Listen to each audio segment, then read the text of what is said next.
Face à Emmanuel Le Chypre, c'est Raphaël Lechamp qui saute sur sa chaise pour venir débattre face à Emmanuel Le Chypre. On va revenir sur les questions agricoles entre la dermatose, le climat autour du Mercosur. On est en pleine séquence émotion dans une crise politique assez inflammable.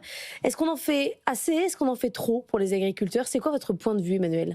C'est qu'on peut juger qu'on en fait trop, mais c'est surtout qu'on en fait mal. Et c'est bien ça le sujet. C'est-à-dire que si vous essayez de regarder un petit peu et de dézoomer sur cette crise extrêmement passionnelle dans laquelle, effectivement, il y a la raison froide de l'État, entre guillemets, qui s'oppose finalement à tout ce côté émotionnel qu'on ressent chez les agriculteurs. Mais la réalité, c'est qu'en fait, tous les maux dont souffre notre agriculture et qui lui font traverser sans doute sa pire crise depuis la fin du 19e siècle, ce sont les mêmes maux que ceux que connaissent toutes les autres entreprises. Et qu'en gros, toutes les raisons qui ont provoqué la désindustrialisation... Vous dites Brandt, agriculteurs, même combat. Ce sont exactement les mêmes qui sont en train de provoquer ce qu'on pourrait appeler, je ne sais pas, une désagriculturisation de notre économie. C'est-à-dire que, il y a un problème, alors qui est purement un problème agricole. Il faut reconnaître que nos filières, et certaines, pas toutes, mais certaines de nos filières n'ont pas su s'adapter à la nouvelle donne des 20 dernières années. La nouvelle donne agricole des 20 dernières années, c'est l'industrialisation de l'agriculture, et pas à l'autre bout du monde, pas en Amérique du Sud, chez nos voisins, parce que ce sont nos voisins qui nous font le plus de mal aujourd'hui. Quand vous voyez par exemple que la taille des élevages de porcs a quadruplé au Danemark au cours des 30 dernières années et qu'il y a 4 fois moins d'élevage de porcs, vous comprenez qu'ils sont tous plus compétitifs. Prenez la même chose pour les fruits et légumes. Donc je ne vous refais pas la litanie de nos baisses de parts de marché, des produits importés sur les fruits et légumes, etc. Donc oui, il y a eu... un modèle agricole, certaines entreprises qui n'ont pas su s'adapter. Vous rajoutez à ça le problème économique, qui est le handicap avec lequel courent toutes les PME françaises en matière de coût du travail, notamment, etc.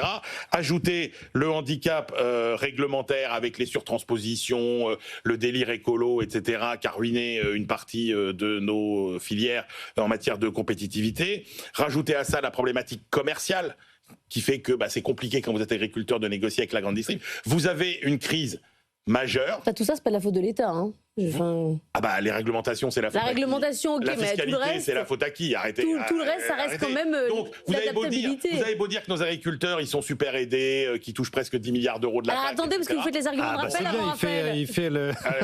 Qui débat tout seul. Raphaël. Prochaine fois, moi, je reste chez moi. Non, pardon, je m'en bats. Allez-y, Raphaël. On aide énormément nos agriculteurs, énormément. On est en France, on avait malheureusement, on n'a plus vraiment la première agriculture mondiale. On a l'agriculture de meilleure qualité, ça c'est l'ONU qui le dit. Et évidemment, là aussi, parce qu'elle est extrêmement soutenue. Alors c'est vrai qu'il y a tous les mots soulevés par Emmanuel, mais enfin la France c'est quand même la première bénéficiaire de la PAC, effectivement, comme vous le disiez. C'est près de 10 milliards par an, 9,3 milliards sur les 55 qu'on distribue chaque année à nos agriculteurs en Europe.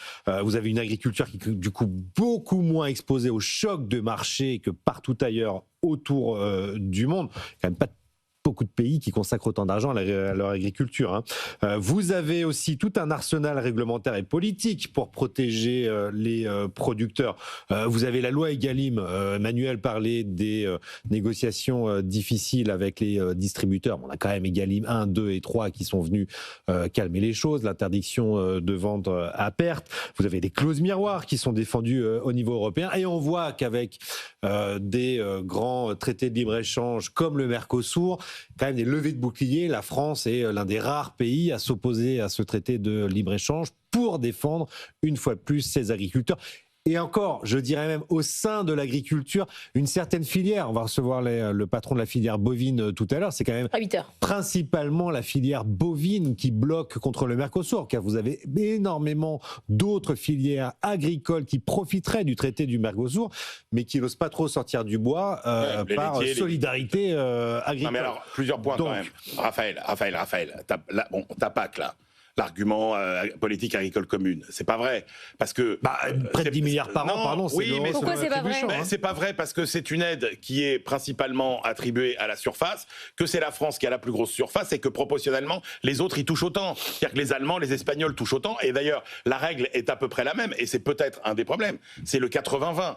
C'est-à-dire que dans tous les pays d'Europe, vous avez 80% des aides qui sont captées par 20% des exploitations. Mais pour le coup, comme c'est proportionnel à la surface, on peut pas dire que les Français soient particulièrement avantagés. Après les lois Egalim, Raphaël, faut pas. Mais bien sûr. Faut arrêter de plaisanter. Les lois Egalim, on sait très bien ce que la grande distribution en a fait. C'est du pipeau. Je veux dire, les producteurs aujourd'hui sont aussi contraints qu'ils l'étaient il y a 5 ans, il y a 10 ans, il y a 15 ans. Là où je vous rejoins, effectivement, vous avez raison. Et c'est que quand vous avez des filières qui ont su s'organiser, eh ben, ça se passe plutôt pas mal. Très intéressant quand même sur cette maladie. Regardez, est-ce que vous avez entendu les exploitants du Jura, de Savoie, manifester, hurler quand il a été question d'abattre leurs troupeaux? Non, parce que là, vous êtes sur des secteurs qui sont sur des filières qui sont extrêmement bien structurées. La filière des fromages, par exemple, comté, etc., où vous avez un choix qui est collectif. L'idée, c'était de se dire, on a toute une filière. C'était de la filière laitière. Et c'est ça qui est intéressant, c'est que là, on est sur la filière bovine et que la filière bovine n'a jamais su s'organiser. Regardez la question des abattoirs.